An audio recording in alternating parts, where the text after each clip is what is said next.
Spells of Genesis, the first ever blockchain-based NFT game. Spells of Genesis is a game that holds the record of being the first mobile game that implemented blockchain technology back in 2017.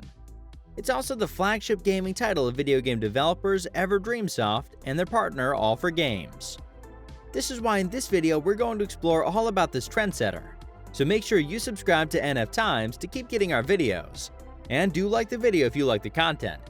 Also, remember that this is not any financial advice, and always buy after doing your own research. So without any further delay, let's start the video with the introduction of Spells of Genesis.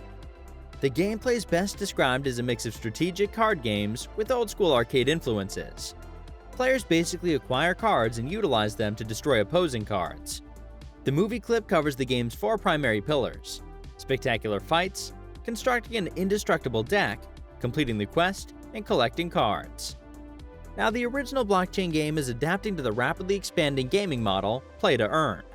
When Axie Infinity surpassed 1 billion in NFT sales, it effectively elevated play to earn from the next big thing to the gold standard.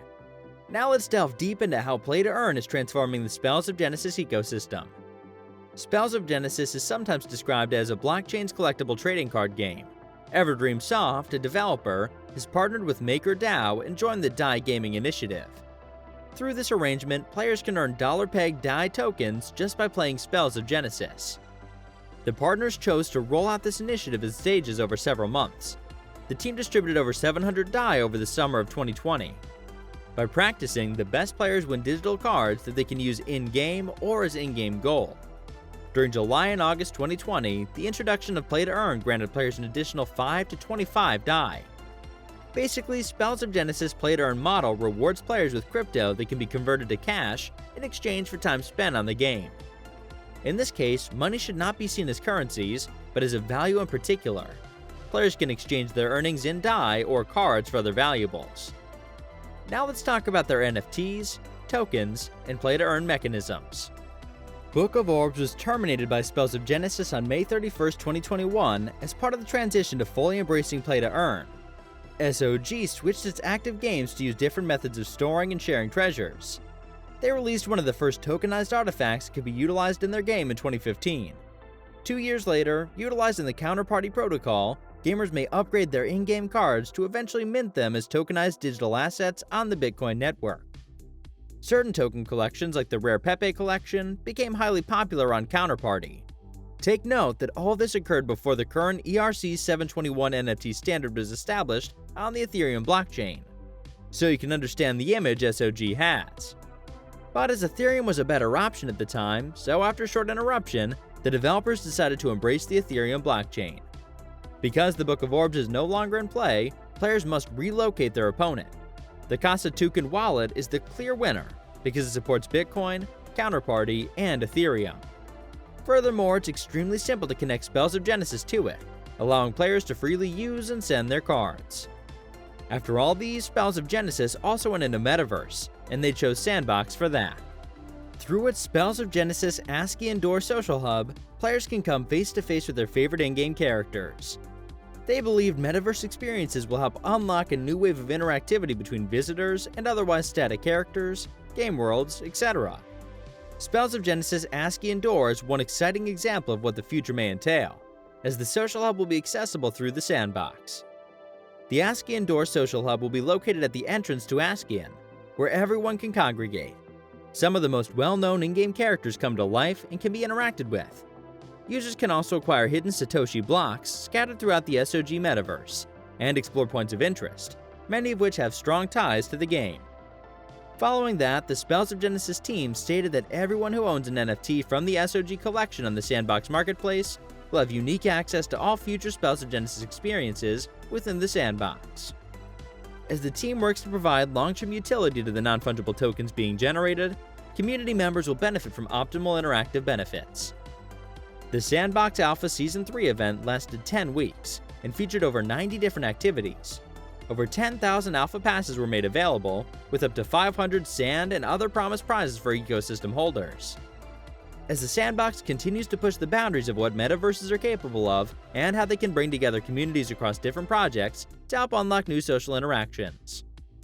Then, additionally, guessed to celebrate the launch of its social hub on the sandbox, Spells of Genesis also launched its second voxelized NFTs collection on the TSB marketplace. Once again, they created in collaboration with the talented Nabia Studio 10 NFTs representing Spells of Genesis' fantasy world and characters. So you can assume how Spells of Genesis are now linked with Sandbox, and the more adoption Sandbox will have, the more value Spells of Genesis NFTs will get. And recently in October of 2022, SOG also released its new version. The UX and UI design experiences of the game have been incredibly improved to enhance the user's game experience.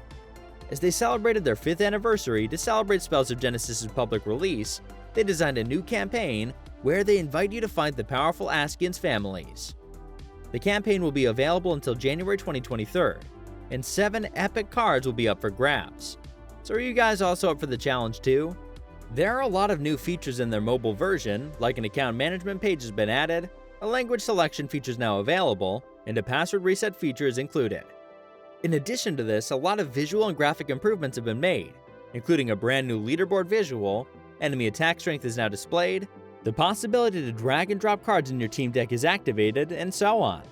We can say that once you start exploring the new edition, you'll notice many more new features and improvements in the game's various steps and levels, as the team also worked on correcting several issues to make the experience smoother and more enjoyable. SOG is not stopping and has been building by doing partnerships to grow, and their latest ones with Philippe Kramer, who's a famous artist, creator, gallery owner, and designer from Geneva, Switzerland. The apotropaic amulets are Philippe Kramer's first NFT-secured digital art. They're a collection of 6 .gif artworks minted by Everdream Soft on the Polygon network in an edition of 28 and numbered. For those who want to, you'll be able to swap and burn your NFT for a short term. This means that until March 1st, 2023, you'll be able to exchange your NFT for an IRL in real life sculpture inspired by it. Soon, NFT holders of Philippe's apotropaic amulets will have access to a second secret NFT collectors only realm where they'll be able to engage with Philippe's avatar and partake in some of the creative experiences he's building. So if you love Spells of Genesis, don't pass up the opportunity to purchase any of these, but only after conducting your own research. So that's the end of the video. Now if you have any questions related to anything we explained, then do mention that below in the comment box. Now if you found the content helpful, don't forget to give this video a thumbs up and subscribe to our channel NFTimes for weekly content like this. Thanks for watching, and see you in the next video. Until then, goodbye!